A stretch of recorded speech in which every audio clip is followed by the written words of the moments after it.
Develop the habits. You've got the brain power, you've got the energy, but develop the habits of success. So how do you start a business with no money under the worst conditions that your backer doesn't want to give you a dime? What do? Get ready for a lot of rejection, and at the same exact time, do the things others don't want to do. Do what's necessary, do what it takes, no matter what it is, and try not to hurt anybody along the way. You know, I often say there should be 12 people at a table, right? And we're having a discussion about something. And something may turn up that could be an opportunity.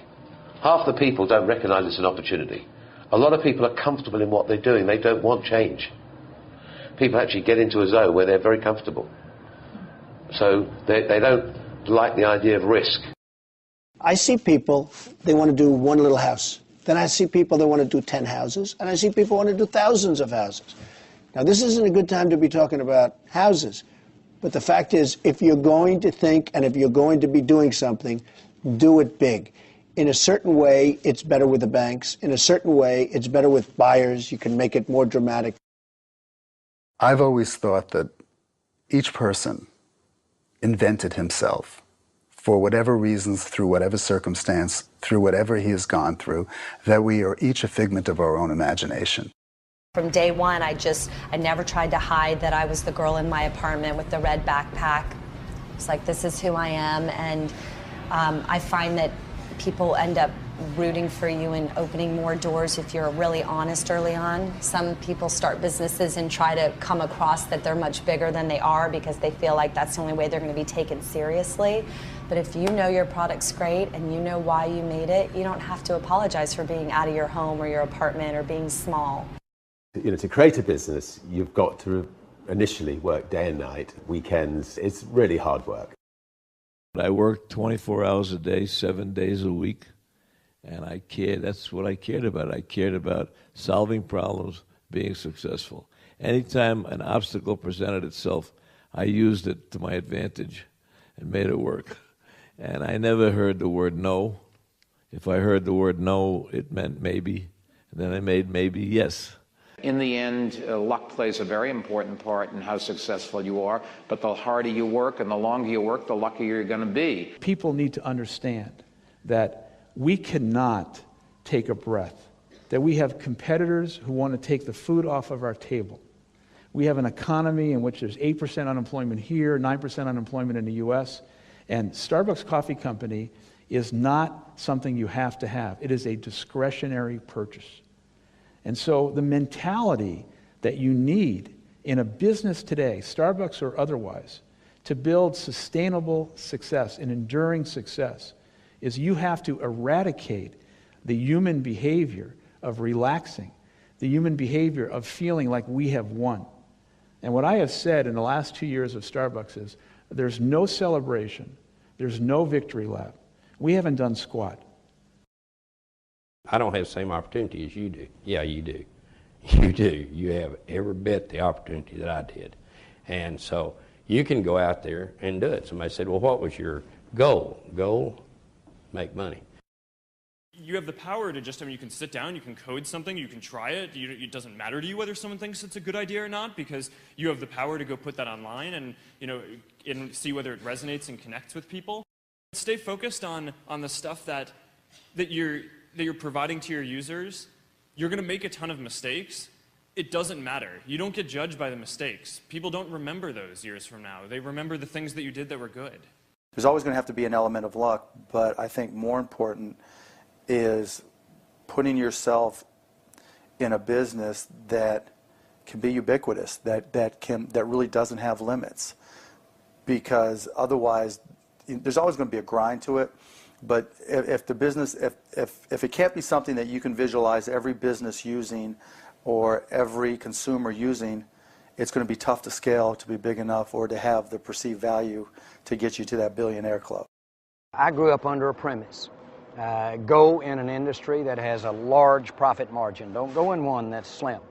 Go in one that's large. Take what you've got. Your assets are your energy. Your assets are your willingness to just not be told no. The harder it is the tougher it is, the bigger the challenge to get in, the bigger the opportunity behind. The opportunities behind are endless. Now, Apple, fortunately, is one of the half a dozen best brands in the whole world. Right up there with Nike, Disney, Coke, Sony.